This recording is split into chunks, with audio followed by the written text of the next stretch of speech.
Beloved in our Lord Jesus Christ, to Jeremiah, but also to us, God says, before I shaped you in the womb, I knew all about you. Before you saw the light of day, I had holy plans for you. Come, let us pray. Lord, we so badly want to live lives of significance, lives that count. And now you come to us and say, yes, indeed, I called you. I have a special plan for each one of you. Help us to follow vigorously in the way that you want us to go, Lord. To find it, to do it, to bring honor and glory to you. Amen. Paul names his credentials. That is not to elevate himself, but to establish that he is a reliable witness against those false teachers. Remember, he stands against those who want to drag the church back into Judaism. A key to understanding Paul's letter is his absolute conviction that it is not he who justifies the gospel. It is the gospel itself that legitimizes Paul. I am apostle, he says, because the gospel is true. The message I preach is not of human origin. My message came directly from Jesus Christ when he appeared to me.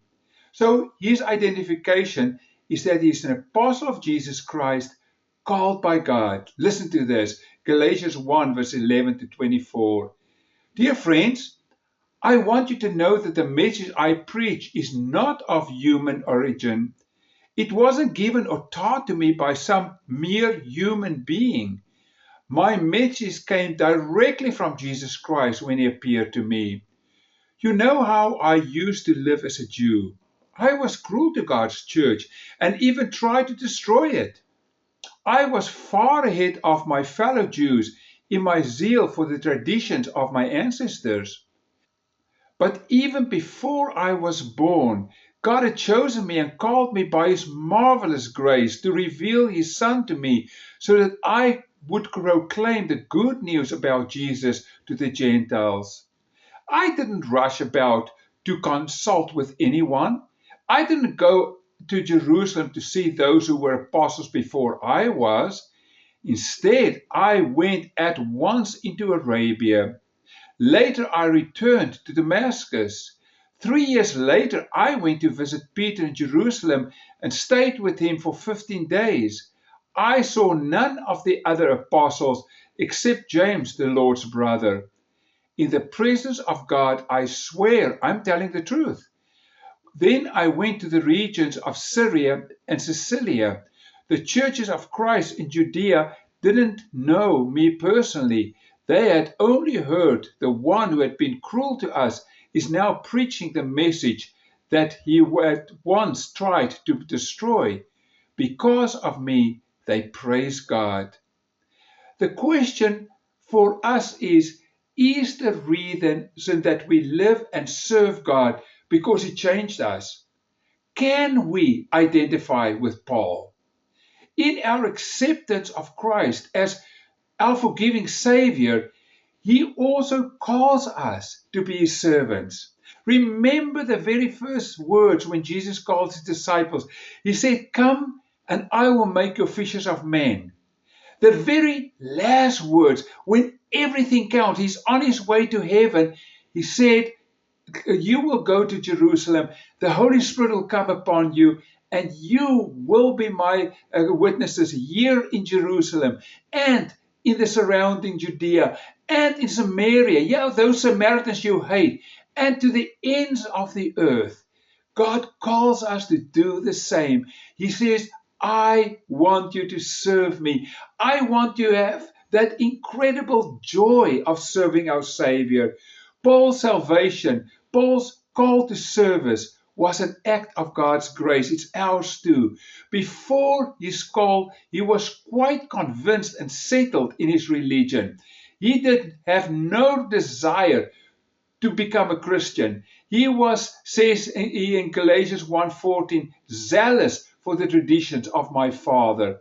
It led him to violently prosecute the church. As a Jew, he said, I was cruel to God's church and tried to destroy it.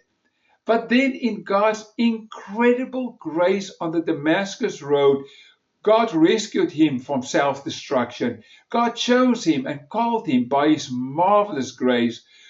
God broke in an unsuspecting, unseeking person he didn't want to follow. This is nothing less than the grace and the goodness of God. Yes, the very fact that we are Christians is nothing else but the grace of God. I'm always astounded. Why did God choose me and not somebody else to be a Christian? Yet Paul never grounds his theology on his conversion experience. He rarely refers to it. His spiritual understanding of Jesus is not by tradition alone, but Paul and us can only understand the things of God through the Holy Spirit and, yes, the Word. As the Spirit of God opens the Word and we understand the Word, then we really see what it means for us. The Holy Spirit makes an earthquake impact on our lives.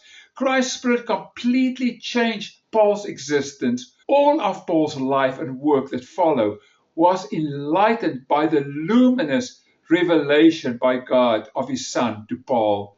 Uh, Revelation is not the gift of a body of information, nor a systematic knowledge about God. It is to know God personally.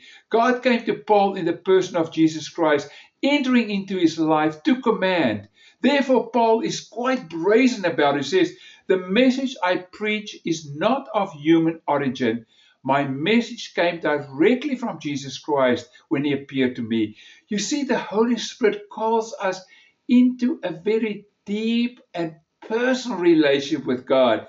And only when we walk daily with him, only when we talk with him daily in prayer, and yes, even if we work around and we just talk with him, we will grow fonder and closer to him. Paul does not hesitate to share his own sin and failure to show the power of God. He admits, I was cruel to God's church and tried to destroy it. The Old Testament law was his whole life. He studied under the very best professor in his time, Gamaliel. He became the very best student of this professor. And now he's starting with zeal to persecute anybody who stands against what he believes is true. He became the arch persecutor of the church.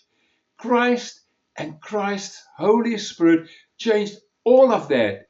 Paul had been overcome with God and what God has done for him. God made his life counted. He became the most influential person in the first century. Yes, I would say Paul was one of the most influential people ever in world history. God can do this for us. Our lives can count. We can influence those around us.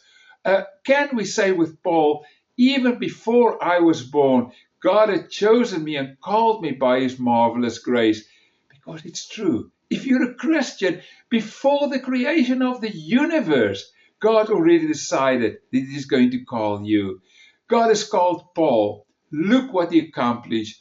What are you doing with God's call? What am I doing with God's call?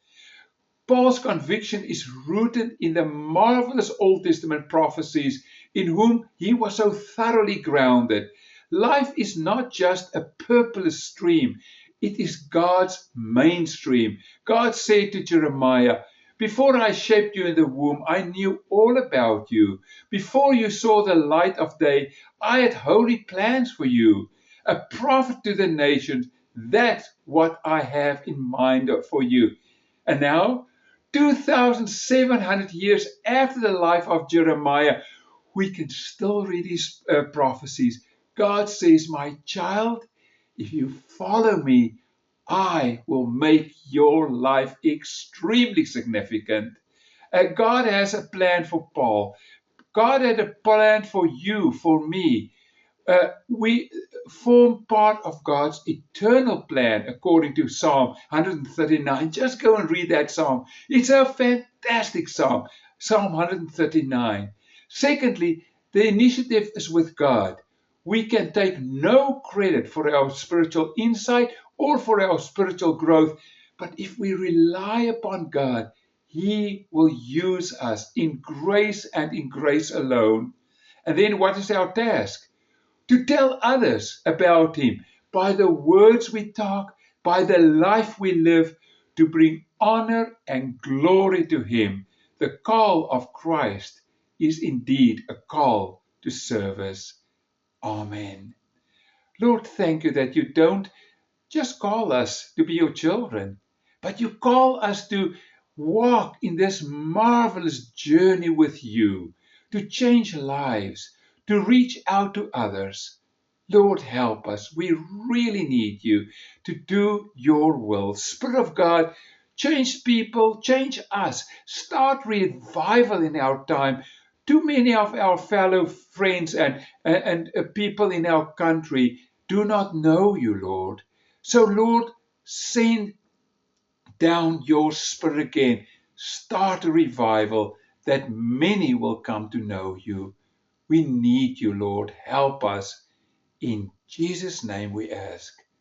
And Lord, we also pray for brothers and sisters who are being persecuted at this very moment just because they love you. Please be with them. Please also be with those around us who are struggling with all kinds of illnesses.